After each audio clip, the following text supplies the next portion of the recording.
Hey, everybody. Welcome to another episode of the Weekly Daily Podcast. It's me again, Ben Dailey. Thanks for being here. I bet some of you guys are like, man, I wish it was the podcast again without Ben Dailey as the host. The Weekly Daily Replacement Podcast. That'd be fun, right? All right, off to a hot start. Feeling all over the place today. Woke up with a stomach ache. I've been making the bad habit. I've been in the bad habit of eating right before bed or eating too late in the night. I've said it before. My schedule's all whacked up. Whacked up. That's not even a. Here we are, 45 seconds into the podcast. I've said like 3 things that don't make sense. My routine is all screwed up, and not. I'm trying my best, guys. Trying my best out here. It's not something that I can really. I can help it sometimes, but with comedy and with shows and with hosting and stuff like that, a lot of times I'm getting home late at night. I haven't been able to eat right before leaving, so then it's like, do I eat right before bed, or do I not eat and have like a total of 800 calories a day and wither away like a worm on the concrete after a storm when the sun's been out? Hey, that wasn't funny, but that was an analogy that might have made sense. You guys familiar with earthworms? I grew up. This is a very. We're gonna go on a tangent. This is gonna be a big old tangent pod. But earthworms, haven't seen many in a long time. But where I grew up, tons of earthworms. Grew up in rural Virginia.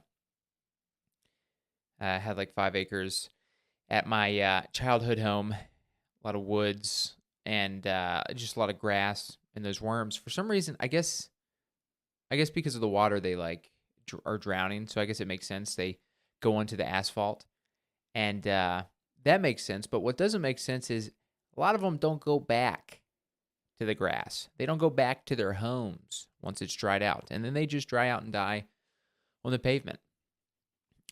So is that interesting? No, but there's a little earthworm info for you guys to start the pod off. Starting the pod off hot, saying stuff that doesn't make sense, talking about earthworms. All that said, my stomach, been eating too late, waking up, just dealing with that, what's a good way to describe it? Just a tummy ache, just a rock in your belly. Not a good feeling, but we'll get through it. Honestly, it's one of those things where I felt a little nauseous this morning. I almost didn't do the podcast because I was like, just not feeling great. My stomach's hurting. I tried to have, it's 1:00 right now, and I've had a shake. That's all I've had to eat. A shake of like spinach, yogurt, peanut butter, banana, some protein powder, stuff like that. And it's not a heavy meal. It's not even really a meal. It's kind of just like a little replacement half meal snack, supplemental, whatever you want to call it. And usually I have that, and then I'll like eat a meal after that. But just been struggling today, guys. My little tummy, my little sensitive tummy is giving me issues again. Who would have guessed? But I'll get through it. I'll go outside and get some vitamin D, and we'll battle through. But what have I been up to? It's been another busy week. Started the new year. We've starting off hot. 2025. It's gonna be a good year. It's funny because right as the new year starts, the new year represents like a new beginning and a fresh start, and we're gonna go to the gym and we're gonna do this and that. That's what it is. But in my apartment, it's kind of been the opposite. All the last week or two, smoke alarms have just been going off nonstop. It's actually kind of it's been obnoxious for sure. But what can you do? There was one that was in the hallway, and I mean, they beep every 30 seconds. I don't look, I get it. If you don't have your smoke detector, CO2 detector, whatever it is, if you don't have that working, then it does put you in a position where you could be in danger. But also, I mean, are we dying in 30-second increments if there's smoke in like CO2 in the apartment? Maybe if the battery's low, let it be every 5 minutes. Give it a second. It's too. I mean, dude, when a smoke detector starts beeping from a low battery in your apartment, that's a nightmare. And here's the deal. Here's something that I've tried to prepare for. You go through this once and you go, okay, I'll keep some batteries on me. But I feel like a lot of people don't have batteries and will just like sleep through it. I guess I don't even know how it's beeping every 30 seconds. It's like impossible to sleep. But there was one going off in the hallway. So it's not in anybody's apartment. And it went off for like uh 2 or 3 days. And then I put a maintenance request in for it. And the I feel like that's kind of like not an emergency, but kind of an emergency, like a thing that's like, hey, you need to come stop this thing from beeping every 30 seconds, like today, please. So I put it in. I can't remember what day I put it in. It might have been last. I think I put it in on Thursday. So Thursday, the 2nd of January. So it was not a holiday, I don't think, for the apartment complex or the apartment team or whatever. But nobody came until like Friday afternoon. And it had already been beeping for like 3 days. Look, not a huge deal.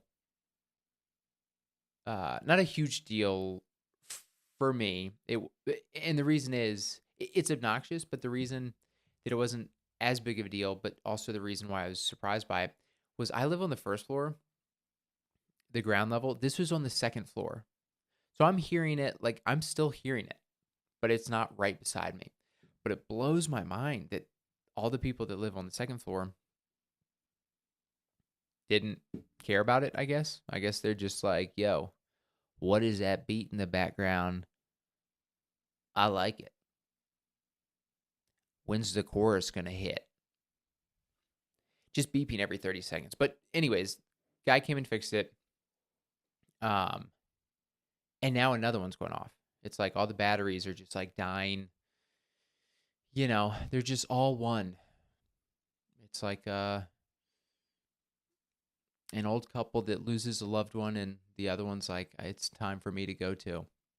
So hopefully it's just hopefully that's not what happens and they just all start dropping off. But it also is kind of crazy that these batteries don't last that long. It doesn't feel like they. It feels like every single apartment I've ever been in, which for the most part, most apartments I've been in have been for 1 year, maybe 2 years. And it's like every single apartment I'm in, I gotta get them replaced. It's like, can we get a battery that lasts like more than 4 months in a detector that is seemingly so important that if the battery's low, it has to beep and let you know every 30 seconds? I don't even know. Is it a smoke detector or a CO2 detector, or is that the same thing? If a fire is burning, is that fire smoke all CO2? What's the difference? Let me know in the comments. I don't know anything. I used to think it was I used to think that it was a fire alarm or a fire detector, like if it detected fire, but then it's like, no, I think it's a smoke. And then it's like, do they have a separate one for smoke and for CO2? Because CO2, if you start thinking about it, man, actually living in a place inside can be kind of sketchy if you overthink it. Don't overthink it, but if you do overthink it, it could be scary. Because I've thought about living in a van before, or thought about it in the sense that like a lot of people think about it, where you're like, oh, what would that be like? And you see the cool outfitted or retrofitted or whatever the correct word is, where they like soup up a Mercedes Sprinter, and it looks, they got the kitchen, the bed, the little tiny shower. I mean, just kind of soup it up completely, and it looks pretty neat. But also, it's like, okay, that looks pretty cool.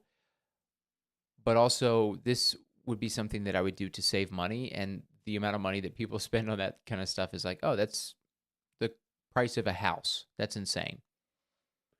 But one thing that is kind of sketchy about that is I feel like it's a lot easier living in a space like that, when you have you have like batteries and stuff like that, and it's like if there were a fire, you're um, I don't know, it feels more dangerous. I don't know if it is or isn't, but it feels like in a small contained space like that, it might be a little bit more dangerous, especially I guess when it comes to if you're trying to uh, wire and build it yourself, which I would probably try to do some of that to save money, but also I don't know anything about electrical stuff, so I probably wouldn't do that. But I'm sure tons of people are doing that, where they're just trying to YouTube it and figure it out.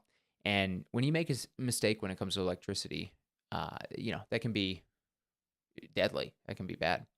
But in a house, the more you think of it, where you're like, okay, you got like if you have gas, which I don't have. I have an electric stove, but if you have a gas stove, or if you have just gas, heat or whatever, gas, if there's a leak, can be a problem. You've got, I mean, just the stove itself. I've talked about it before. I'm so OCD. It's getting worse as I'm getting older. Like every time I leave the apartment, I have to look at the stove. I don't know, 12 times. I have to go off, off, off, off, off. And then I walk around the corner. I go, ugh, were they all off? Let me check again. Then I go back and I go off, off, off, off, off. And I do that like 5 times. And then I've started just taking a picture. And here's the deal. It's the weird thing, because I'm very OCD before I leave. And it's like really kind of bothering me to like double check. Not only when I leave, but when I go to bed. But then as soon as I leave or go to bed, I'm not thinking about it at all.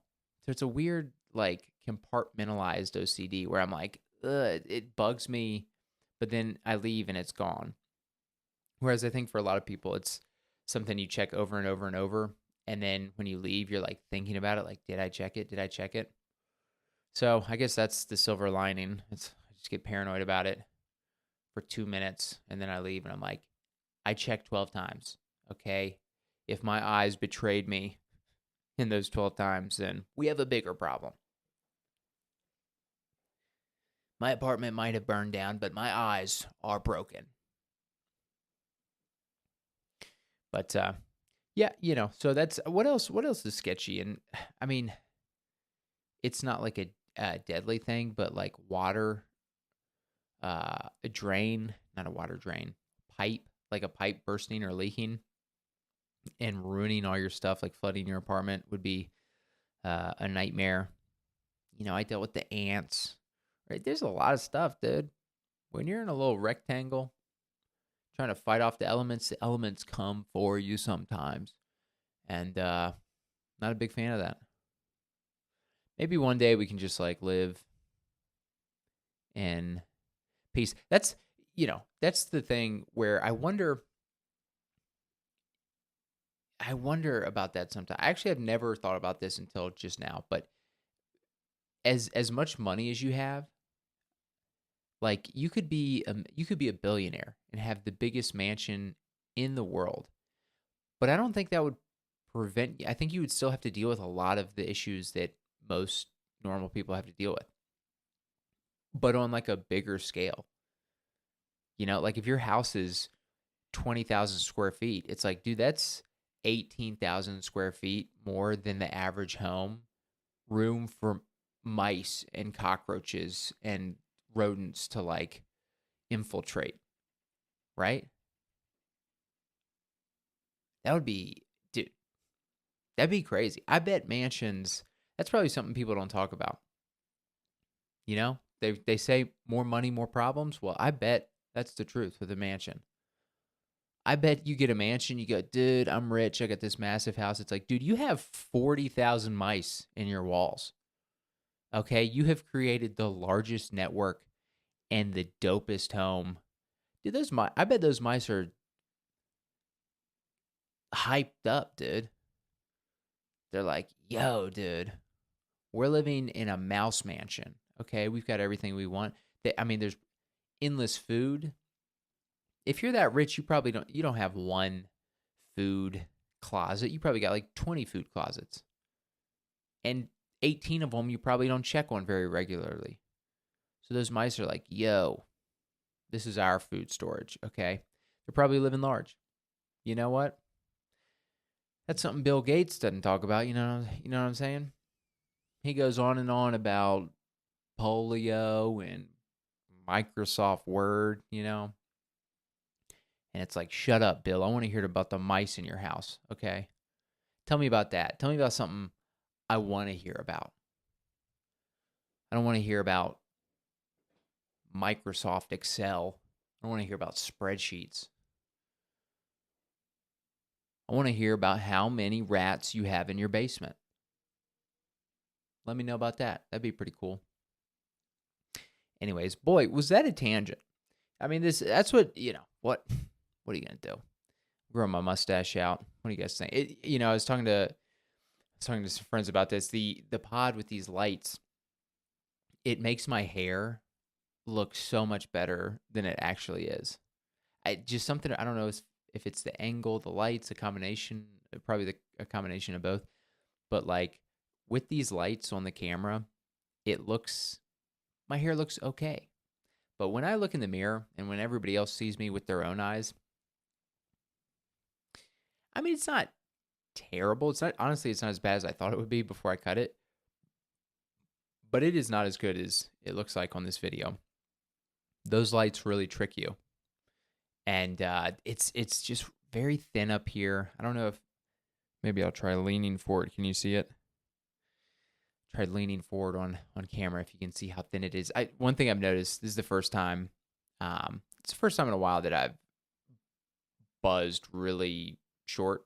So it's not a surprise that I'm noticing some of this stuff since, your hair after 10 years will start thinning and changing and whatever. But I have obviously buzzed it and it's starting to grow back a little bit more now. It's been, I don't know, a couple weeks since I buzzed it really short. And there's a handful of hairs that are just like outliers they're like a centimeter or like almost an inch below the hairline that you can see. There's just some stray hairs growing in, which is kind of funny because it's like the hairline has moved back, but there's a couple hairs that are like, we're hanging on.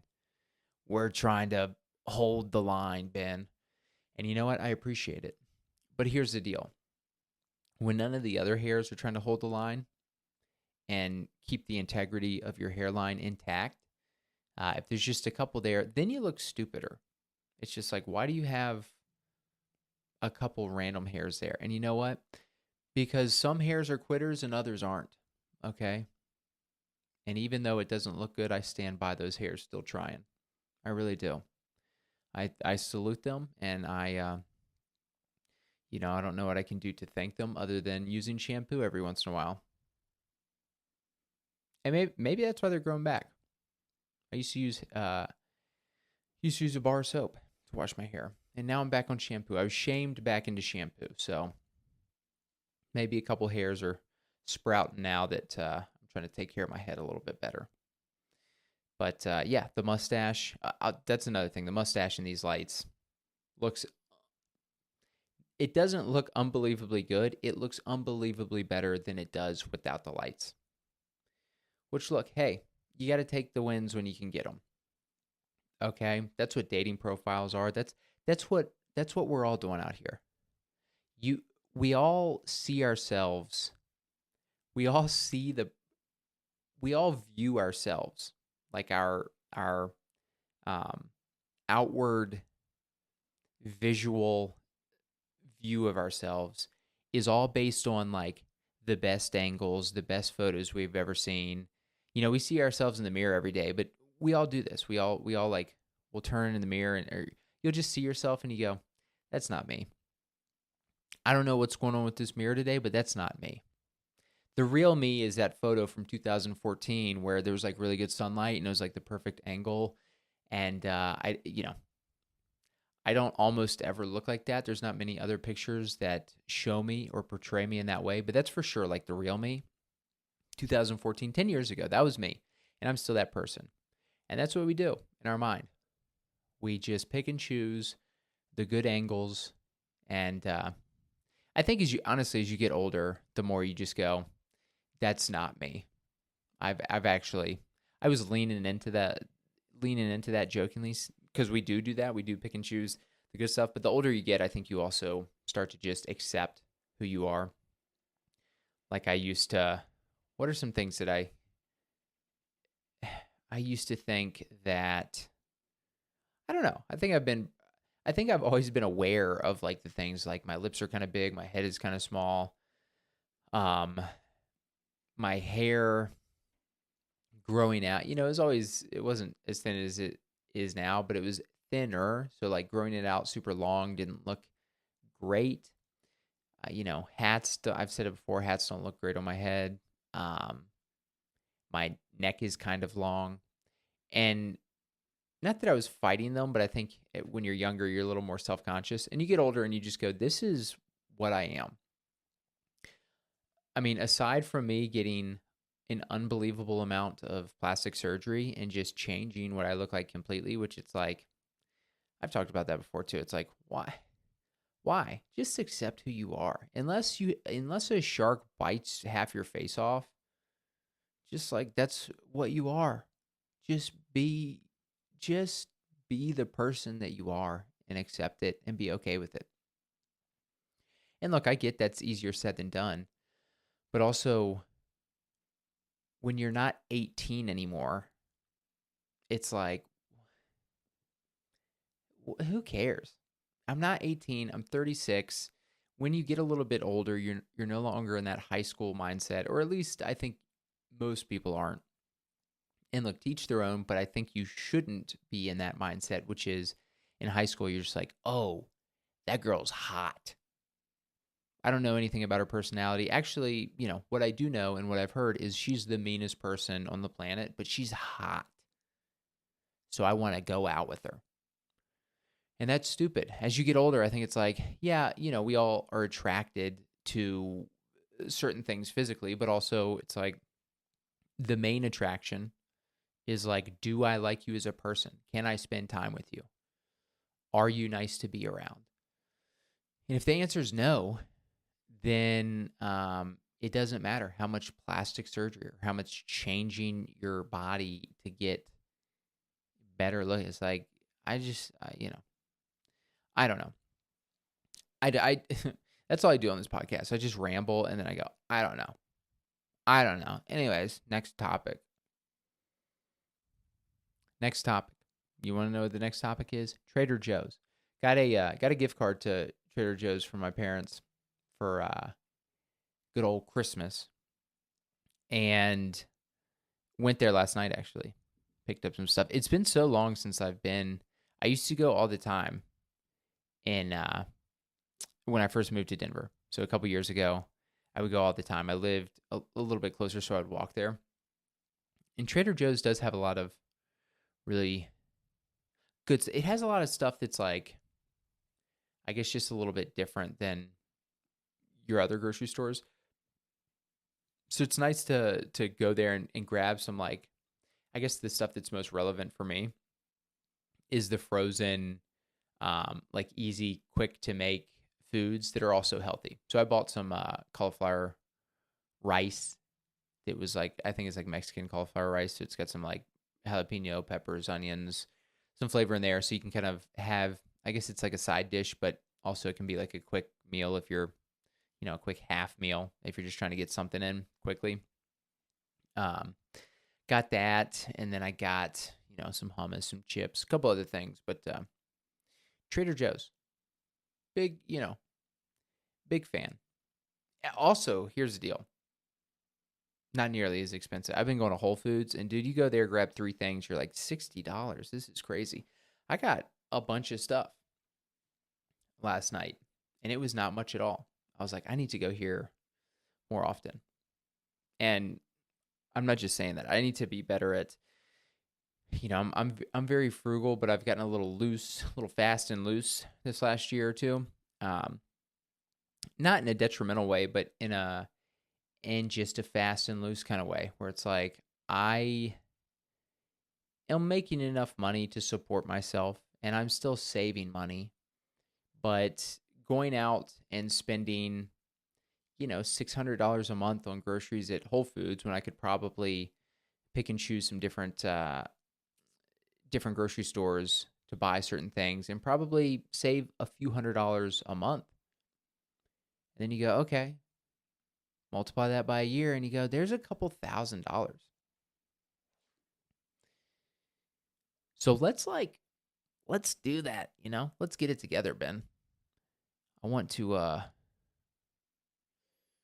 just keep saving. Just keep saving. I've said it before, keep saving to be able to chase that, pursue that dream of doing stand-up comedy. Which, speaking of, let's go over some of the comedy this last week. It's been a fun, busy week. Did a show on Tuesday, New Year's Eve. Had a show on Friday and Saturday as well. The New Year's Eve show, the New Year's Eve shoe was had confetti in it. No, the New Year's Eve show is in Colorado Springs, so like an hour. It's like an hour away from Denver, and it was at a kind of like a restaurant, bar type place where they have a separate room where they do the comedy. I've done the show there. It's run by comic in the Springs, Russell Keller. He's run it for like the last couple of years. I've done it twice before, I think. So this was the third time.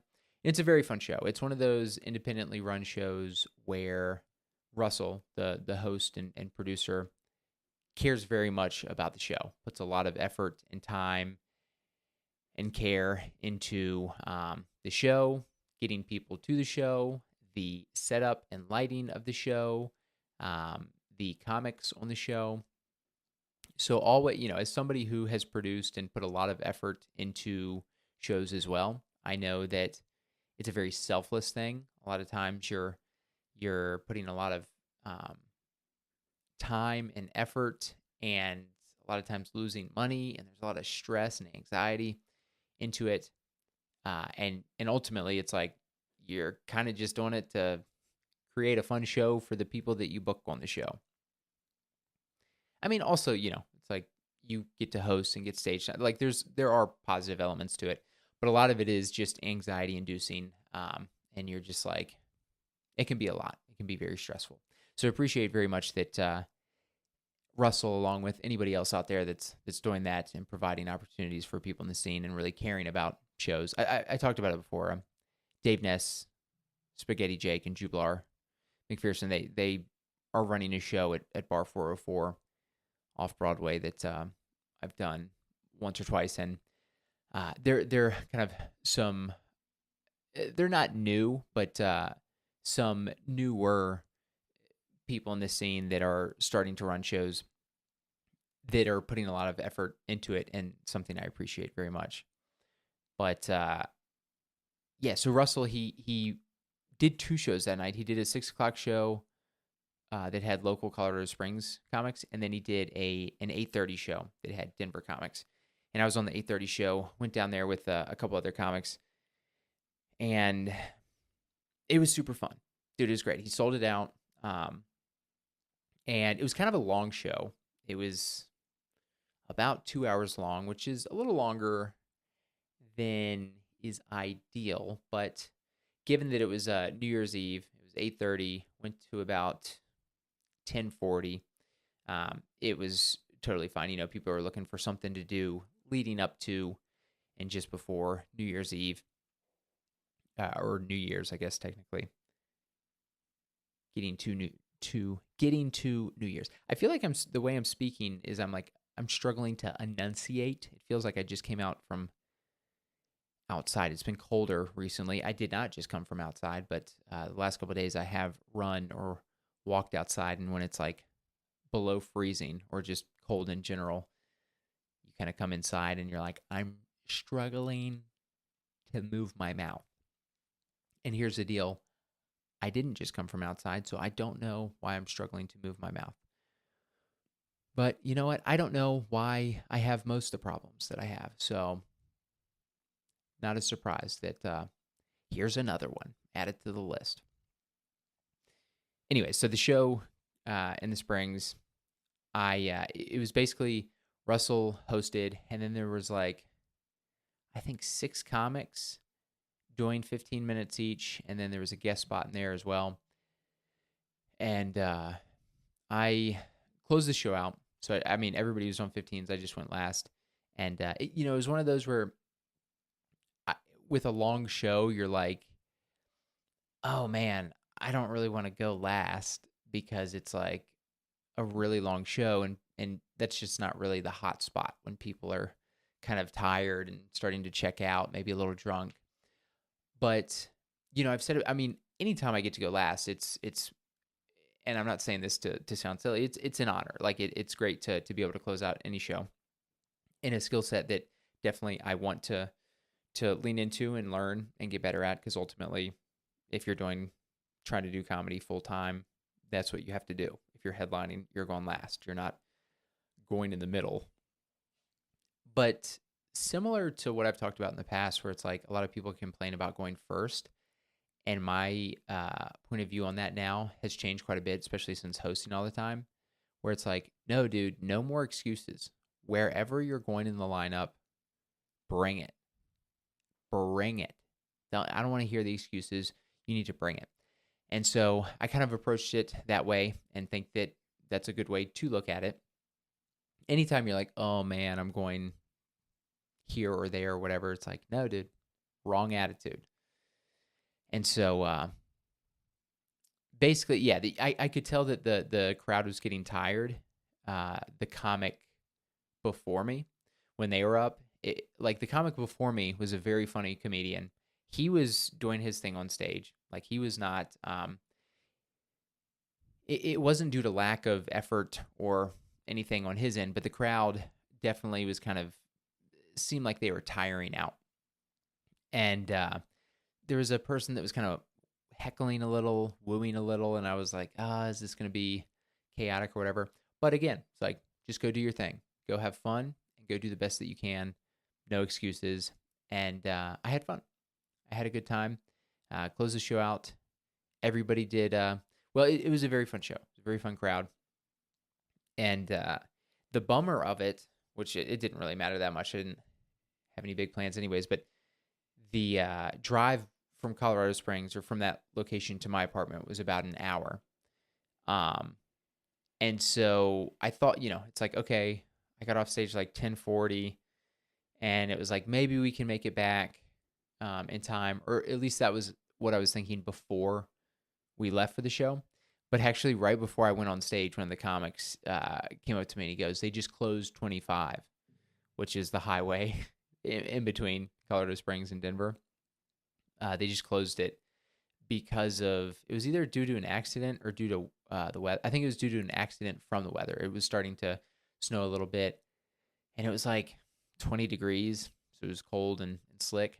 And so that was kind of, he told me that, and I was about to go on stage, and I was like, all right, let's not worry about this until I get off stage. But that was definitely something I was like, this is going to be, I've made the drive from Colorado Springs to Denver through snow multiple times, and I hate it every time, and I would not recommend it. And, nor would anybody recommend it.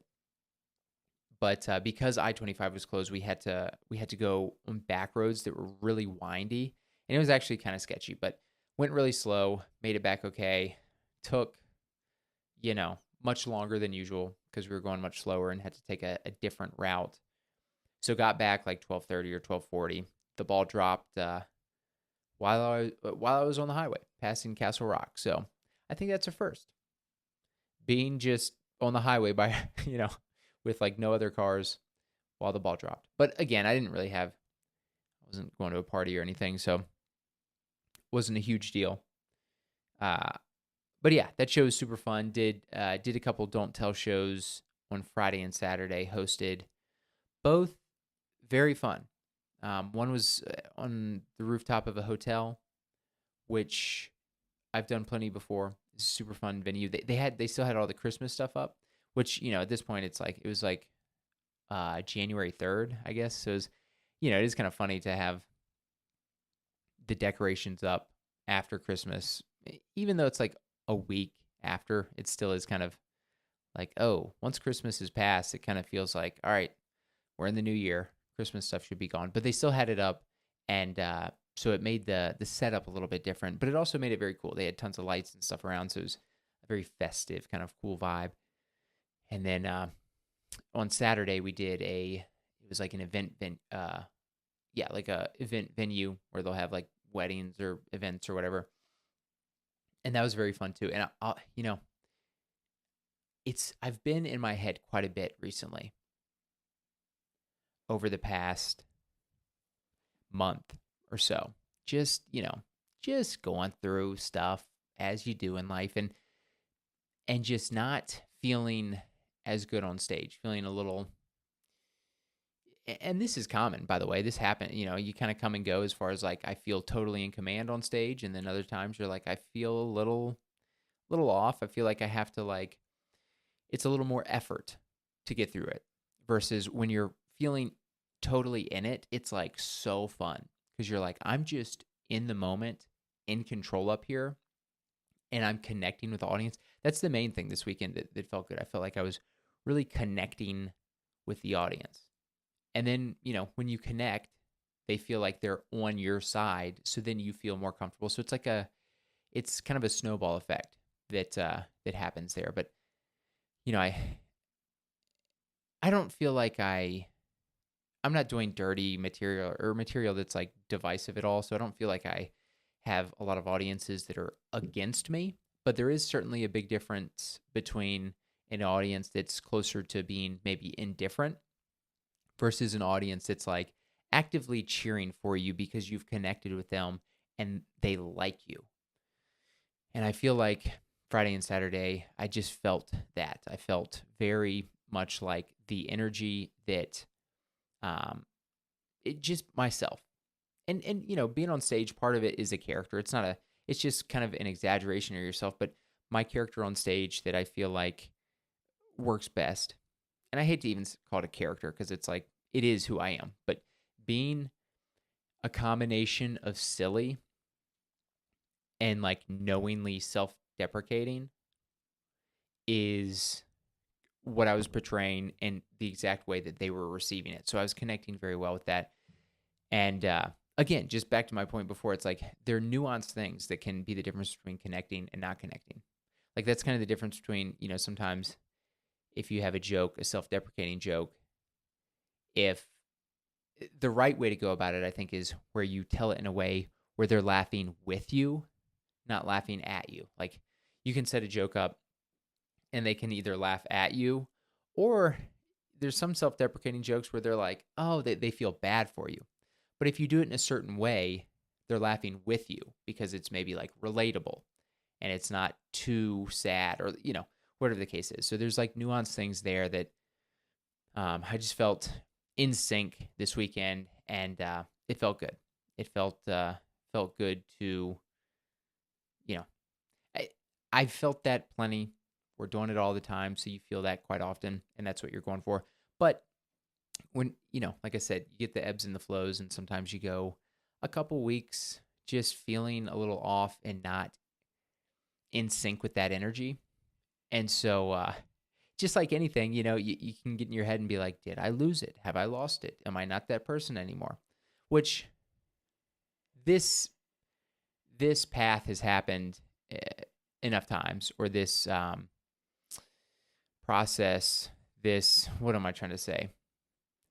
This ebb and flow has happened enough to know that, like, hey, sometimes you go through like feeling weird, but like you just get back into in sync with things. But even if that happens every time, it's very easy for me, for other people, for probably most of us, to get in your head, and you go a couple weeks just feeling a little out of sync, and it's easy to be like, did I lose it? Will I never write a joke again? But, I think as annoying as that is, I think that also keeps me humble and keeps me working hard because if every time I got on stage and it was just like, I'm incredible, that was the best. Like it it would be a lot easier to coast and not work hard to try to get better if I was just like, I'm great. I think it's good. To a certain extent, but I think there it is healthy or motivating or helpful. Maybe not healthy completely, but helpful and motivating when you have a little insecurity in that sense to then be like, I need to work hard and I need to get better. With that said, getting better, I'm excited. I'm working on some new jokes. I'm trying to work on this story, which I don't think I talked about last week. I may have, but I've made a lot of progress and I'm excited about it. And I think I'm going to try to approach this in a similar way moving forward with stories. I've talked about stories, and I think something that motivated me in this last week is I talked to a couple other comics about kind of my process with stories, and that helped like reaffirm in my head the things that I need to do to keep working at to write these stories. But basically my the way that I view stories and the way that I approach stories and how I've found success in my writing personally, I'm not saying this is the way that you have to do it, but just for me, I think it is a good, if you have no context for how to do a story, I think this is helpful. This is something that I've learned over my 6 years of doing comedy. But again, this is just my point of view. I'm not saying I'm right or wrong or any of that. But the way I approach stories is basically coming up, obviously you want to have like a story that's interesting. This is assuming you're bringing an interesting story to the table. So you have the story itself and you're like, there's probably a couple interesting elements in it if you're wanting to tell this story in the first place. So then first thing is like, how do I start the story? And that basically for me is, starting off with a line or a couple sentences that captures people's interest. Now, yes, you want to try to have something funny in there, but also I feel like it may be a little bit more important, especially if you're telling like a 3, 4, 5+ minute story. It's like you don't necessarily need to get a laugh in the first 10 seconds. The more important thing is setting it up in a way that captures the interest of the audience so they want to stay and engaged for the next 3, 4, 5+ minutes. Because with a story, you need people to pay attention the whole time. Otherwise, it doesn't really work. So first thing is coming up with a sentence that summarizes the story and engages people. So, for example, with one story that I figured out that I close with a lot of times is the story of the first party I went to in high school and how the breathalyzer that I blew was broken. So basically setting it up like that, like, hey, went to a party that got busted by the cops. A lot of people got arrested. And when I blew the breathalyzer, it was broken. And then I go through and detail the story from there. So first thing is doing that. Second thing is, lastly, obviously you want to close the story out. Closing the story out with like the biggest laugh and kind of a way that ties up the story so the audience knows like, oh, that's the end of the story. You get a big laugh and they know like, okay, there's a conclusion or what's the word I'm looking for? Not conclusion. Maybe conclusion. I'm really struggling with word recognition today, as I am every single day that I do the podcast, but I'm dumb. That's what I'm trying to say. I'm very dumb. But yeah, something at the end of the story that just puts a nice bow tie on it so people know that, like, that's the end of the story. And that's something that in the beginning I put a lot of pressure on, like, I need to find this before I can take that on stage. I don't think that anymore. I think you'll just find that. Now, I think you do want to have something. So maybe it's not a funny joke, but just a way to put a bow tie on the story. To just be like, and that's the end of the story. Maybe like, and this is the moral of the story, or whatever it is that puts a bow tie on it. And just don't put too much pressure on it being funny, and then find that funny while you're working it out. So that's something that will kind of come later, because as you're doing it, you're thinking about it, and it'll just consume you until you like find a good closer. And you just try a bunch of different things until you find the thing that works. And then, I mean, these are all important parts, but I guess this is a little bit more important in the sense of you have to write a bunch of jokes. But kind of, I usually write out the entire story, and with no pressure to put like jokes in there. And then I go, what are like the 3 or 4 topics that are in that story? So I'm currently writing a story right now, and writing some new jokes about being at a music festival. And so like the core elements of the music festival story are, just writing jokes about music festivals in general, writing stories about camping, which kind of falls within music festivals. Part of the story involves a porta potty, so writing jokes on the topic of porta potties.